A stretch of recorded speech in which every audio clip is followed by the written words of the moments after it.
Добрый день, уважаемый Егор Афанасьевич. Сегодня мы записываем первый выпуск программы «Главный вопрос», составленный по вопросам читателей республиканской газеты «Якутия Саха-Сире» и сайта «Ясия». Наших читателей волнует будущее республики, поэтому вопрос победитель, который мы выбрали посредством голосования на сайте «Ясия», это взаимоотношения республики, взаимоотношения субъектов федерации с крупными недропользователями, которые осуществляют свою деятельность на территории нашей республики. То, что вы проводили такой соцопрос, который определяет более важные вопросы для того, чтобы непосредственно разбирался и давал ответы глава республики, это очень важно. Важно с точки зрения о том, что мне самому надо свериться, насколько мы правильно подбираем приоритеты, по которым необходимо надо работать руководству республики, и, с другой стороны, чаяния людей, те или иные проблемы, которые непосредственно волнуют. Что касается недропользователей, то республика имеет много особенностей в природно-климатическом плане, с точки зрения климата, но одним из самых подчеркиваемых направлений это то, что республика богата полезными ископаемыми.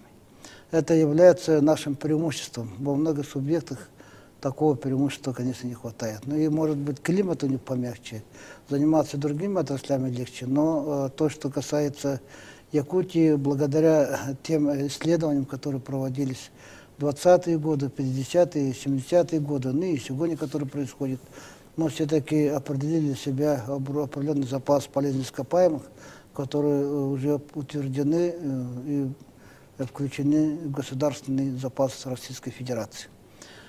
Стоимость этих запасов в республике сегодня оценивается примерно $3 триллиона. Это территория, которая изучена примерно 10% нашей территории. Это разведанные запасы? Да, это разведанные запасы, утвержденные запасом Российской Федерации. Это $3 триллиона. Это полезные ископаемые, которые сегодня, в принципе, уже пускаются в оборот в республике. Возникает такой вопрос, обычно люди часто задают, когда вот мы живем в такой богатой республике. Какая нам польза от этого? Да, и какая польза, почему мы не так богато живем на этой территории. Понимаете, если мы хотим более достойно жить, если мы хотим иметь что-то хорошее от этих полезных ископаемых, то мы должны понимать, что от того, что мы ходим по богатой земле, мы богаче не становимся. Богаче становимся тогда, когда это полезные ископаемые вытаскиваем, их перерабатываем и добываем и продаем. В этом случае вот, работа, в принципе, в республике уже начата. У нас обладателями лицензий полезных ископаемых, которые добываются в республике, владеет 537 лицензиями. По ним работает много компаний, и крупные, и мелкие, которые называются недропользователи. Есть, конечно, те, которые представляют уже на мировой арене компании, и есть средние предприятия, которые непосредственно занимаются самой экономикой республики. Ну вот, Егор Афанасьевич, один крупнейший плательщик бюджета – это наша родная якутская компания. Якутяне ее считают своей, компания «Алроса». Вот жители Мирного беспокоят жители Мирнинского района и Вилюйской группы районов, где компания осуществляет свою деятельность, беспокоит появившаяся информация или слухи в некоторых СМИ о якобы сокращении ресурсной базы «Алроса». Ну, во-первых, то, что вы говорите, крупный налогоплательщик, это мы всегда считали, считаем, поэтому компания «Алроса» относится очень серьезно. Серьезно с точки зрения в организационном плане, что происходит вокруг «Алроса», всегда интересует наших людей. То есть это будь это приватизация, будь это изменение структуры, или это замена руководства, всегда интересовало наших людей, и мы всегда как-то открыто пытались объяснять и доводили до людей. Но вот то, что касается, во-первых, налогов, то должен сказать, что в этом году компания будет платить рекордный объем налогов в республике, для республики. За всю историю работы за всю историю деятельности компании они в этом году заплатят 62 миллиарда рублей налогов. Это очень большой объем, потому что компании с учетом абсолютно правильной политики ведут работу по регулированию алмазного рынка в мире. Конъюнктура рынка алмазов зависит от деятельности компании «Алроса» сегодня, потому что компания стала первой компанией в мире. Поэтому 62 миллиарда – это очень большой объем. А собственных средств, собственных доходов в бюджете республики будут собственные налоги, которые платят все налогоплательщики республики, будет 132 миллиарда. То есть половина бюджета будет вот это именно собственных доходов будет формироваться за счет «Алроса». При этом я должен сказать, что компания в этом году именно получит хорошую прибыль. Но с другой стороны возникает вопрос, то, что вы задали. Полезные ископаемые имеют свойство истощаться, сокращаться. Поэтому такие проблемы тоже возникают. Поэтому, но с другой стороны, понимаете, вот мы очень тщательно следим за деятельностью компании. Мы сегодня ставим вопрос о том, что расходовали на геологию поисковую достаточно средств, чтобы обеспечить запас прочности по добыче алмазов. Сегодня мы минимум 30-40 лет обеспечены запасами для добычи алмазов. Но конкуренция дело тонкое, разные методы используются, там и политические, и другие. В частности, здесь слухи пускай, что осталось всего 17 лет. Это не так. У нас Мунское месторождение, Верхнемунское месторождение будет осваиваться. Это примерно более 100 километров от Удачного. Мы сегодня пробили проект поддержки со стороны государства по началу строительства дороги с Верхнемунского месторождения до Удачного.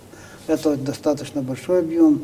Мы только-только начали осваивать и Батовинское месторождение на Кынском рудном поле. Там тоже еще 2-3 трубки будут.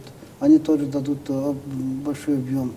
Потом абсолютно правильная позиция сейчас занята компания «Алроса» в том, чтобы заниматься добычей алмазов и по старым месторождениям, Мирном, Удачном, Байхале, шахтным методом. Тем более мы понимаем, что затратно шахтным методом, но с другой стороны за счет обогащенности увеличенной и за счет качества алмазов эти затраты будут покрываться. То есть компания сегодня спокойно должна работать в ближайшие 30-40 лет. Это мы сегодня говорим.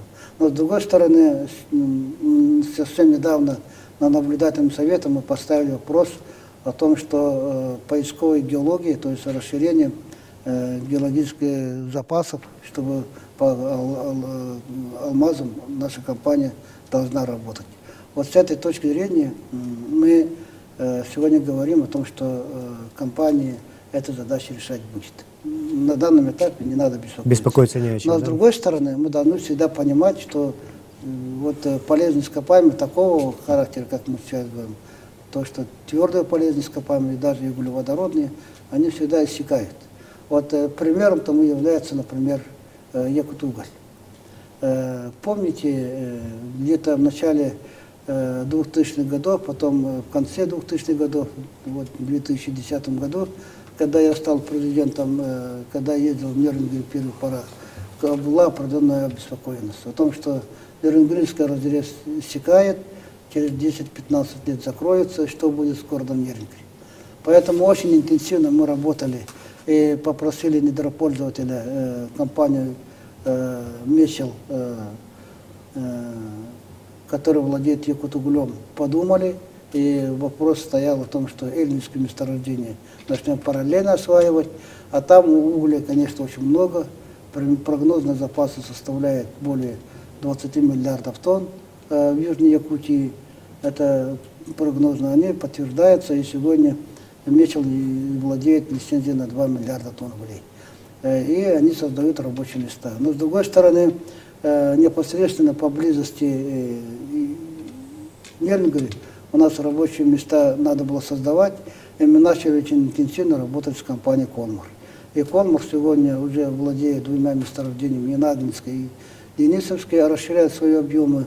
Если они начали со 100 тысяч тонн, то сегодня уже рассчитывают выйти на ближайшие годы на объемы 12-15 миллионов тонн. То есть произойдет в ближайшие годы замещение полностью Нерюнгельского разреза. Поэтому по перспективе Нерюнгельского района мы, например, не боимся. Вот недавно была озвучена цифра, что на территории республики сейчас задействовано 159 компаний, реализующих крупные инвестпроекты. И при этом 128 из них зарегистрированы за пределами нашей республики. Ну и вот люди спрашивают, почему крупные недропользователи не очень охотно создают здесь дочерние предприятия для работы, да, а приводят вот какие-то свои структуры. Если мы с патриотических чувств скажем, что мы будем мешать тем компаниям, которые приходят в Якутию, а давайте у себя будем создавать. Но у нас нет таких компаний, которые могли бы реализовать на территории республики крупные проекты.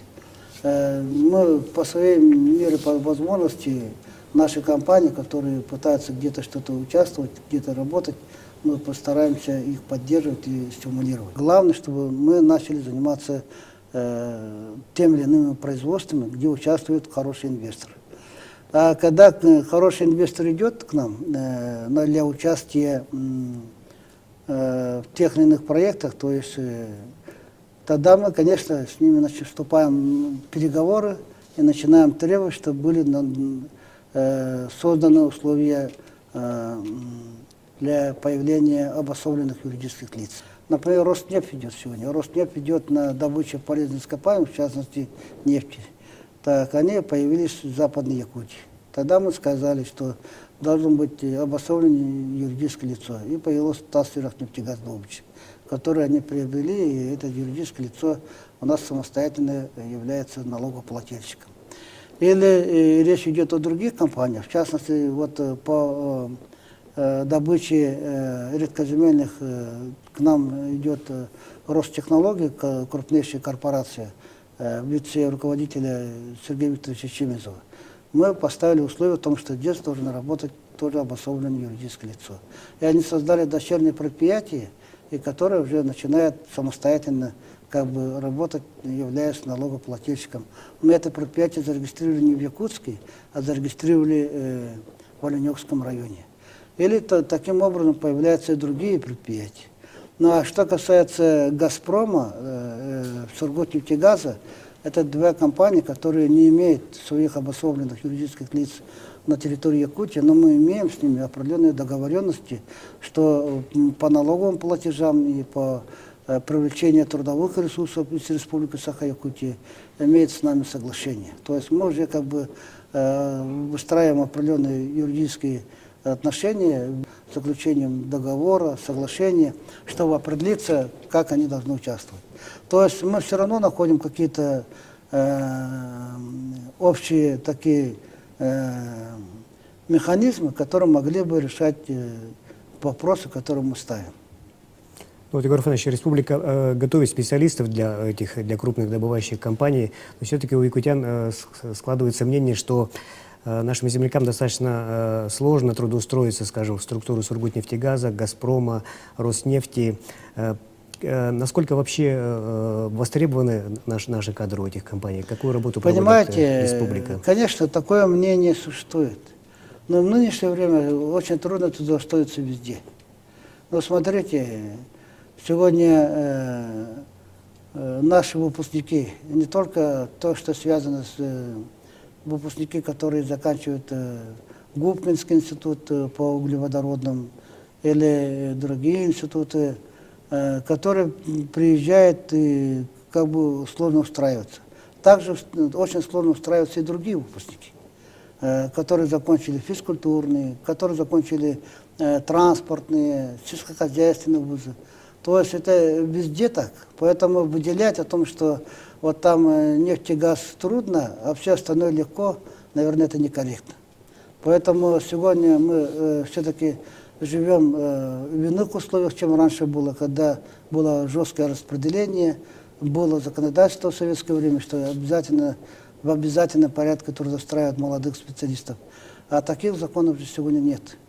Поэтому республика старается, прежде всего по отношению Транснефти, по отношению Сургутнефтегаза, Газпрома, мы, заключая соглашение, Павлов-Осада, например, да, заключая соглашение, мы всегда определяем, что они должны не только принимать на работу, но еще и учить наших кадров. И сегодня все-таки эта политика ведется. И в Транснефти, и в Сургутнефтегазе, и в Газпроме сегодня привлекаются наши кадры. Потому что они понимают и заинтересованы в том, что по тем подразделениям, которые должны постоянно работать на территории Якутии, они должны привлекать людей местных. Иначе будет очень большая утечка кадров. Они это понимают, поэтому они все-таки ведут эту работу. Но а у якутян есть определенное представление сложное, потому что у нас это предприятия в основном создаются в Западной и Южной Якутии. И, соответственно, компании заинтересованы, что это были привлечены молодежь, представители из промышленных районов. Из промышленных районов, и так и делается. И при этом, конечно, вот, например, моих земляков, то Заречной группы районов или Белийской группы районов, специалисты, они в этих списках оказываются как бы в конце. Поэтому такое определенное какое-то впечатление есть. Но мы потихоньку, когда наши кадры будут устраиваться, а так тысячами ребят уже трудоустроены и устраиваются, обучаются, они направляются в Томск, Омск, Новосибирск, Москву, Губкинский институт и обучаются. В Транснефти, например, сегодня уже по обслуживанию нефтепровода в основном работают местные кадры. Вот смысл, содержание проблемы в этом заключается. Поэтому Ленский район или Алекомский район, это все-таки наши районы, якутские, территории Якутии. Поэтому мы должны иметь в виду, что кто привлекается и как они работают. Жители Мегано-Кангаласского района, ну и, наверное, тоже и в центральной части республики, и всей республики интересуется все-таки, какова сейчас ситуация с планируемым строительством газохимического комбината на территории Мегано-Кангаласского улуса. Вот в свое время было и здесь определенное протестное движение, и общественники, экологи выступали. Вот сейчас эта тема снова актуализирована. В какой стадии находится этот проект, как республика здесь работает с этим? Понимаете, когда недропользователи идут в Республику Саха-Якутия, они очень хорошо понимают, какую позицию занимает руководство республики. Мы, с одной стороны, согласны в том, что, учитывая определенные объемы запасов, допустить недропользователей в рамках действующего законодательства Российской Федерации и Республики Саха-Якутия. И мы с этой точки зрения всегда открыты перед инвесторами, перед недропользователями. Но мы им всегда говорим, если этот проект не ущемляет интересы людей, экологии, охраны природы, каким-то экономическим выгодам, если они ущемляют, то с этой точки зрения руководство будет действовать. И если мы увидим, что это есть определенные последствия, то мы будем блокировать. Для нас это проблем не составляет. Блокировать любой объект со стороны республиканской власти здесь проблем нет. Мы должны создавать производство, которое дает хорошую прибыль, с одной стороны, но с другой стороны, при этом мы должны сохранить природу. Поэтому наша сегодняшняя задача, нынешнего поколения, во-первых, конечно, мы должны заниматься развитием производства, чтобы мы создавали определенные условия, чтобы устойчиво развиваться в будущем. Но с другой стороны, мы сегодня, вот Республика Саха-Якутия, ее население наделено еще другими, скажем, обязанностями перед обществом, перед мировым сообществом, о том, что мы должны сохранить не только для своих будущих поколений, но и для мира вот этой территории. Вот это очень важный аспект. Поэтому мы сегодня стараемся убеждать и российское руководство, и вот это крупных инвесторов. Вы говорите, идете на ту территорию, которая имеет огромное значение для планеты, для России, сохраняя вот эту нетронутую природу. Представляете, 3 миллиона квадратных километров. Из них мы 909 тысяч квадратных километров имеем так называемые охраняемые природные территории. Особо охраняемые природные. Я дал поручение сегодня расширить эту территорию. И мы в ближайшее время ее доведем до 1 миллиона квадратных километров. То есть эта территория, она вообще не должна трогаться. Так, и эта работа будет дальше вести. Теперь, когда мы говорим об охране охране природных ресурсов, мы всегда придерживаемся, чтобы мы всегда следили, кто приходит на работать недропользователь. И каждую деятельность предприятия мы контролируем. Вот за последние 4 года дано 493 замечаний по тем или иным предпосылкам, которые могли бы преподнести как последствия. Мы сегодня заставили каждого недропользователя, который приходит, разработать программу по охране природы. Заставляем и согласовываем, республика согласовывает эту программу, чтобы они утвердили для себя. Например, Алрос сегодня такую программу имеет с расходами 16 миллиардов рублей. Или Якутия, Якутуголь имеет, и Сургутнефтегаз имеет. Все мы заставляем делать эту программу. Потом более новым делам говорим, проводите общественные слушания. Заставляем проводить общественные слушания перед населением. 76 общественных слушаний провели. То есть мы сегодня, правительство делает все возможное, чтобы недропользователи учитывали вот это наши требования. И поэтому говорить о том, что вот в Нижнем Бестяха придут, и вопреки всему начнут нарушить нашу экологию, да, экологию. Нельзя так говорить. Да, нельзя.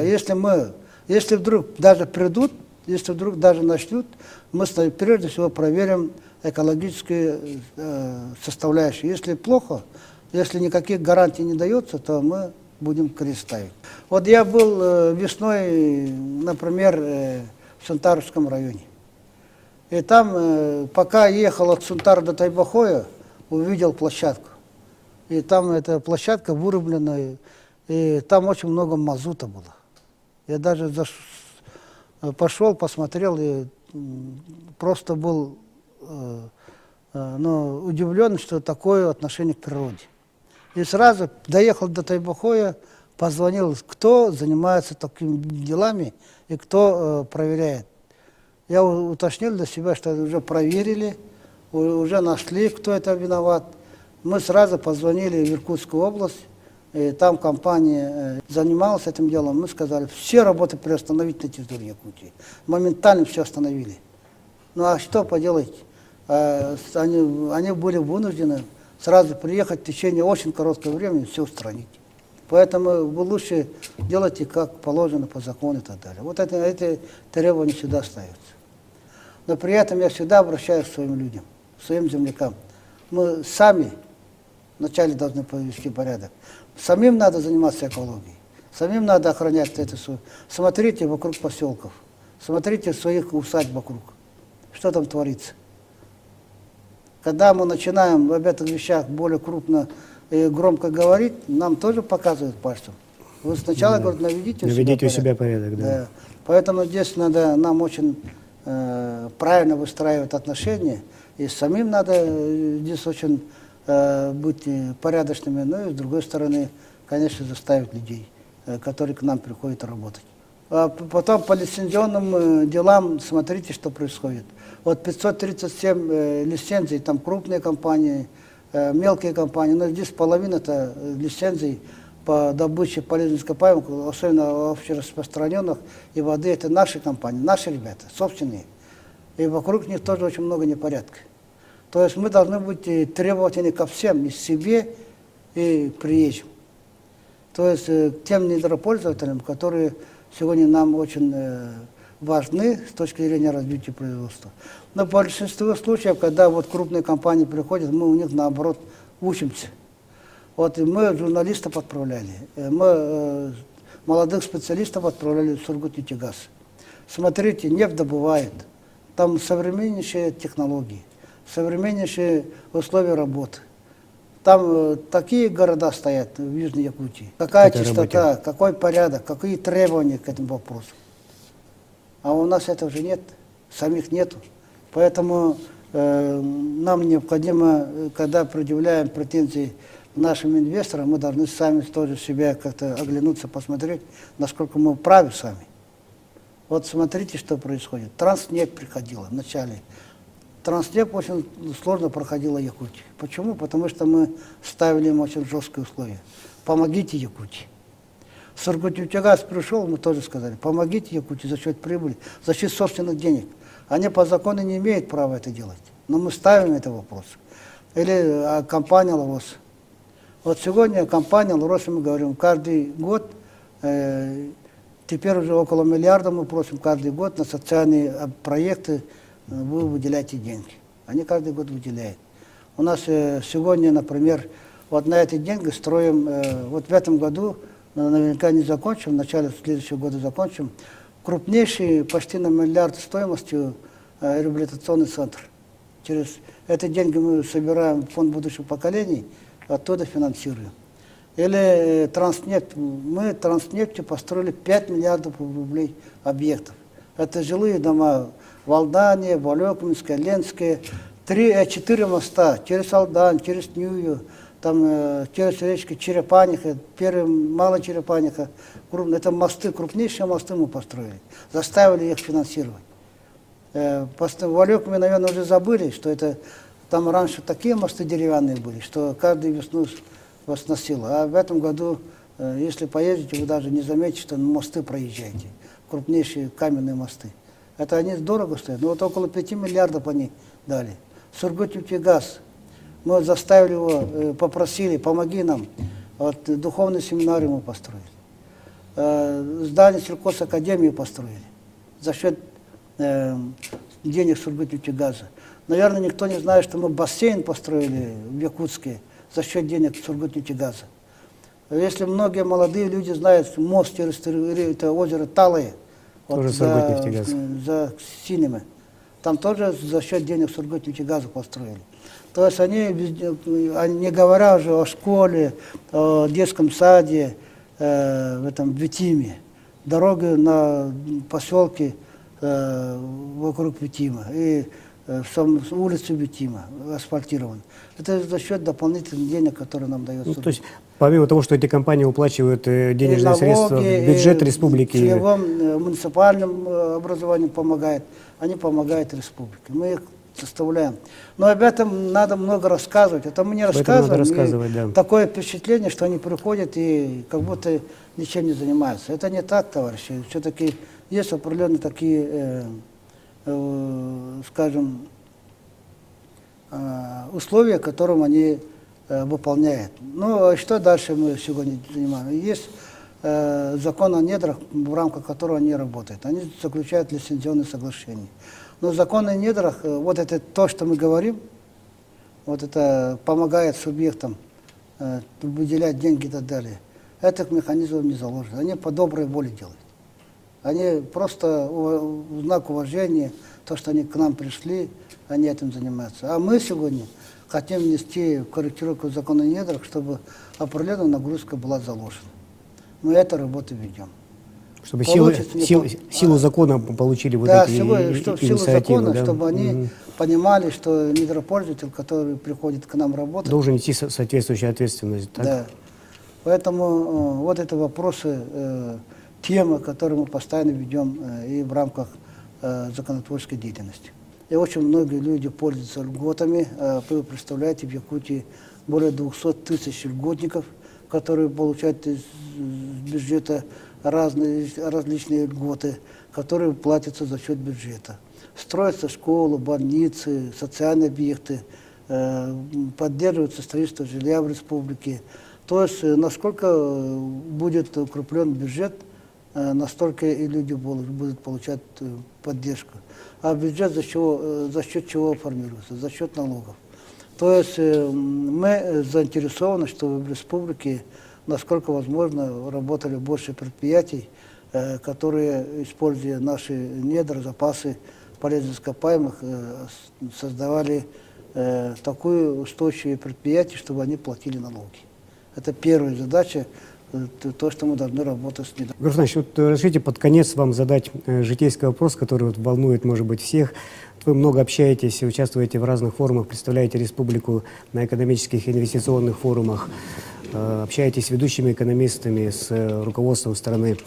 Вот все-таки никто из вас, никто лучше вас не знает ситуацию в республике. Все-таки Страна находится, говорят, что в кризисе у нас, да.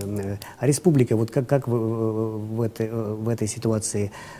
Кризис пройден или нет? Чего ждать людям? Надо затянуть пояса или, может быть, можно расслабиться? Как себя сейчас чувствует население? Если с точки зрения соотношения с другими субъектами, то мы выглядим намного лучше. Мы, например, на Дальнем Востоке строим больше всех жилье.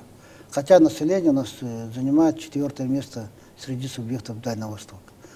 Но или, скажем, по бюджету, или по выполнению планов, или по выполнению, там, по привлечению инвестиций, мы везде хорошо выглядим. То есть на фоне страны, о которой мы сейчас только рассказали, когда западные страны давят, когда экономические показатели как бы сдерживаются, да, темпы роста остановились, реальные зарплаты, реальные доходы сокращаются. На этом фоне, конечно, республика очень хорошо выглядит, потому что у нас экономический рост продолжается, инвестиции у нас в экономику идут. Но единственное, что мы людям правильно, людям грамотно не объясняем. К сожалению, объясняют те люди, которые очень далеки от так называемого экономического анализа. И сама наука экономики, и в целом жизнь экономика, они представляются более другими параметрами. Они утром проснулись или вечером засыпают, там в течение дня или в течение там, месяца она не меняется. У нее свои закономерности есть, свои определенные параметры, которые зависят друг от друга. Они говорят, ну, кто-то анализирует, пытается, вот это упало. Но при этом они не понимают, что это упало или не упало, оно связано с другими показателями. И все это в совокупности у нас все-таки в республике выглядит более предпочтительно и с ростом. Единственное, что сегодня, естественно, когда в целом сама макроэкономика страны начинает как бы тормозиться, то мы находимся в едином экономическом пространстве, то сегодня темпы роста могут быть замедлиться. Мы понимаем ряд причин, которые создают эти условия. У нас, например, несмотря на то, что республика выглядит неплохо по показателям, то те проблемы, которые испытываются в стране по отношению к людям, по отношению к юридическим лицам, они же присутствуют. Доступность финансовых ресурсов, банковская система, лизинговые операции, цены, тарифы, они же все-таки сегодня создают определенные сложности для наших людей. Поэтому процессы достаточно сложные, но и в республике сегодня и бюджет следующего года формируется, в отличие от федерального центра, немножко по-другому. Мы все-таки рассчитываем, что вот о тех людях, которые мы сегодня рассказали, о тех компаниях, которые сегодня присутствуют, как недропользователи или наши собственные предприятия, они все-таки более уверенно чувствуют. Поэтому мы прогнозируем, что в ближайшие 2 года у нас регрессия, то есть снижение или резкое падение не будет. Я, например, как руководитель субъекта, как глава республики, сегодня делаю все возможное, что я обязательства, которые давал, вступая в должность президента республики, потом главы республики, чтобы они в основном были выполнены. Главное, чтобы люди не страдали. Главное то, что мы для себя определили, там, строить жилье, повышать зарплату бюджетникам, чтобы мы сегодня решали вопросы социального характера, школы строили, детские сады строили. Вот эти программы мы выполняем и будем выполнять. Вот я твердо уверен, что экономика находится и финансы республики находятся в таком состоянии, что есть уверенность все это выполнить. Я совсем недавно, даже меньше недели назад получил от Минфина Российской Федерации приказ и письмо о том, что Республике Саха-Якутия дается высший класс среди субъектов Российской Федерации. По обслуживанию финансов, да, по финансовой дисциплине. По управлению финансами субъекта. И рекомендуется как пример для всех субъектов Российской Федерации. Поэтому сегодня я должен сказать, что в заключение, вот благодаря именно той политике, которую мы ведем, и с недропользователями, вообще с экономическими нашими субъектами, предприятиями стараемся делать так, чтобы вся экономика работала в интересах людей. Этого мы добиваемся. Ну, Егор Афанасьевич, мы для этого и создаем каналы связи с населением, в том числе вот нашу программу «Главный вопрос». Спасибо, что ответили на вопросы наших читателей, нашей аудитории. И ждем вас в студии Сахамедиа в следующий раз. Я готов, пожалуйста, в прямом для новых ответов. Плане отвечать на те сложные вопросы. Спасибо, Егор Афанасьевич. Пожалуйста. Итак, мы завершаем первый выпуск программы «Главный вопрос» из одноименного проекта издательского холдинга «Сахамедиа».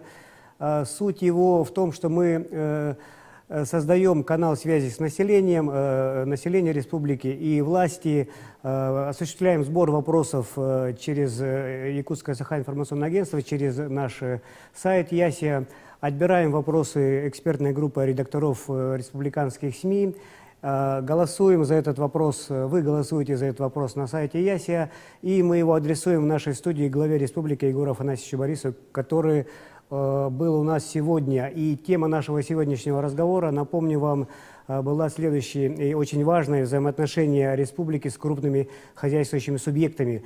Каким будет следующий вопрос, решать вам. Следите за информацией на сайте ЯСИА, успевайте задать свой главный вопрос. Всего хорошего.